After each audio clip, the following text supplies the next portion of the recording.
साल 2018। उत्तर प्रदेश के लखनऊ जिले से लगभग 70 किलोमीटर दूर एक छोटा सा गांव था। सरकारी रिकॉर्ड में उसका नाम बरुआ खेड़ा दर्ज था, लेकिन आसपास के लोग उसे उसके असली नाम से नहीं बुलाते थे। वे उसे सिर्फ एक नाम से जानते, काला गांव। कहा जाता था कि सूरज ढलने के बाद उस गांव में कुछ जग जाता था, कुछ ऐसा जो इंसान नहीं है। लखनऊ से सिर्फ 1.5 घंटे की दूरी पर ऐसी जगह है और किसी ने हमें बताया भी नहीं। मुझे अभी भी लगता है ये सब अफवाह है। अफवाह नहीं, पिछले 30 सालों में यहाँ कई लोगों के गायब होने की रिपोर्ट दर्ज हुई है। और फिर भी हम वहाँ रात बिताने जा रहे हैं। शाम को लगभग 7 बजे चारों दोस्त अपनी गाड़ी से गांव पहुंचे। आसमान पर काले बादल छाए थे, हवा में अजीब सी नमी थी, दूर कहीं बिजली चमक रही थी। लेकिन सबसे अजीब बात यह थी कि पूरे गांव में कोई दिखाई नहीं दे रहा था।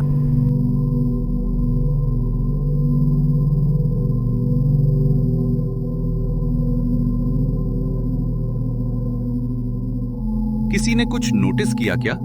ये जगह इतनी खाली क्यों है? गांव तो आबाद होना चाहिए था, फिर ऐसा क्यों? कच्चे घर, पुरानी चारपाइयां, बाहर पड़े बर्तन, सब कुछ ऐसा था जैसे लोग बस कुछ मिनट पहले यहां से उठकर गए हों। गांव के बीचों बीच एक पुराना पीपल का पेड़ था। उसके नीचे एक बूढ़ा आदमी बैठा था, कंधे पर गमछा, चेहरे पर झुर्रियां और आंखों में ऐसा डर जो बनावटी नहीं लग सकता था। तुम लोग लखनऊ से आए हो? हाँ, हम लखनऊ से आए हैं, लेकिन क्यों?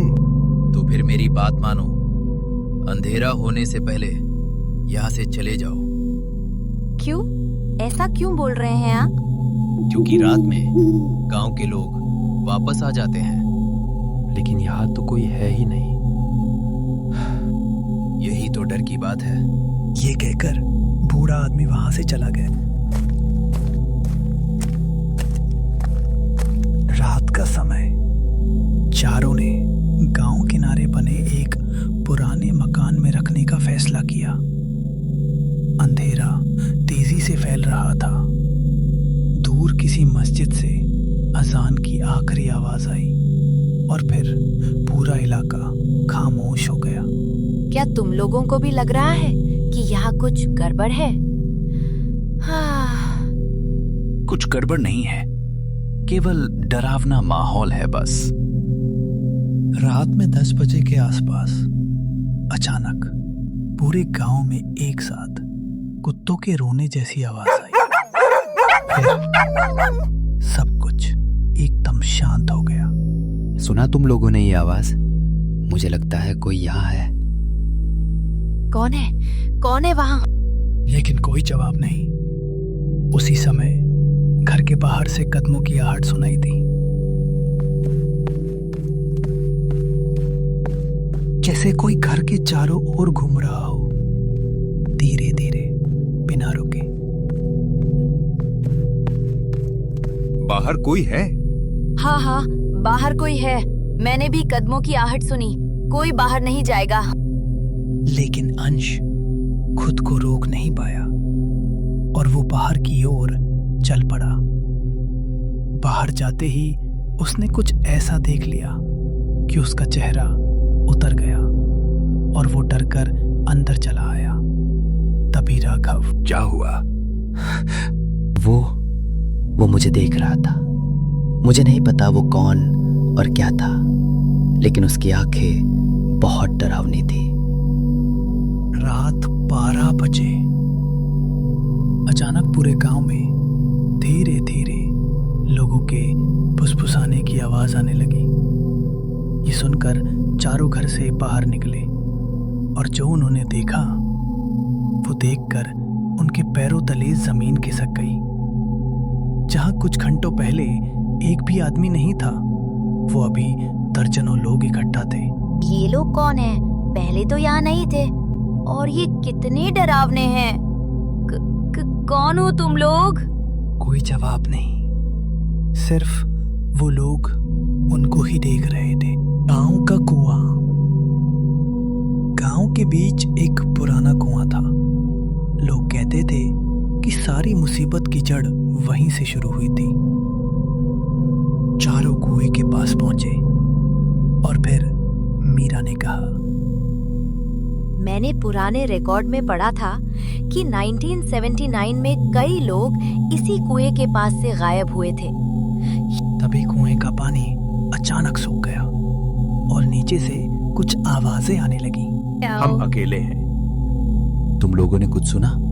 नीचे से किसी की आवाज आई। अचानक अंश आगे बढ़ने लगा, जैसे किसी ने उसे सम्मोहित कर लिया हो। अंश, रुक जा, आगे मत जा। लेकिन अंश नहीं रुका। उसने कुएं में झांका और उसी पल गायब हो गया। कुछ ही सेकंड में अंश अंधेरे में चीख गया। उसकी चीख पूरे गांव में गूंजती रही। फिर सब शांत। तीनों पूरी ताकत से भागे। पीछे से हजारों कदमों की आवाज आ रही थी, जैसे कि पूरा गांव उनका पीछा कर रहा हो। आखिरकार सुबह होने लगी। पहली सूरज की किरण पड़ते ही सारी आवाजें बंद हो गई।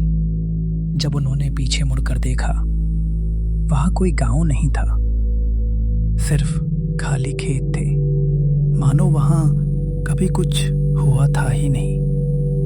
1 साल बाद लखनऊ में अपने घर पर बैठी मीरा के फोन पर एक वीडियो आया, अनजान नंबर से। वीडियो में वही गांव था, वही कुआं, वही अंधेरा। फिर कैमरा धीरे धीरे ऊपर उठा और कुएं के किनारे एक आदमी दिखाई दिया। वह अंश था। मैं अभी इंतजार कर रहा हूं और इस बार लखनऊ से सिर्फ फिर तुम नहीं आओगी। वीडियो बंद हो गया। उसी समय मीरा के घर के बाहर दस्तक हुई। दीदी, क्या आप हमारे साथ खेलने चलेंगी? मीरा ने दरवाजे के बाहर आकर देखा और उसका खून जम गया। बाहर पूरा काला गांव खड़ा था। मीरा डर गई थी। उसने वहां अंश को कुएं के ऊपर बैठा देख लिया, लेकिन इस बार अंश के चेहरे पर डर था। मीरा, भागो मत। तुम जिंदा हो? नहीं। इतना सुनकर मीरा के शरीर में सिहरन दौड़ गई और वो जमीन पर गिर गई। हम फंसे हुए हैं कुएं के अंदर। मैं क्या कर सकती हूँ? जिसने हमें यहाँ बांधा है वो बहुत ताकतवर है और उसे खत्म करना होगा, तभी हम लोग आजाद होंगे। अगले ही दिन मीरा ने राघव और करण को अपने साथ वापस उसी जगह लेकर आई जहां काला गांव था। दिन के उजाले में भी वहां अजीब सन्नाटा था। खेतों के बीच वही पुराना कुआं खड़ा था। कुएं के किनारे पहुंचते ही ठंडी हवा चलने लगी। वापस जाओ। नीचे से नहीं, फुसफुसाहटें तुम आने सब लगी। मारे जाओगे।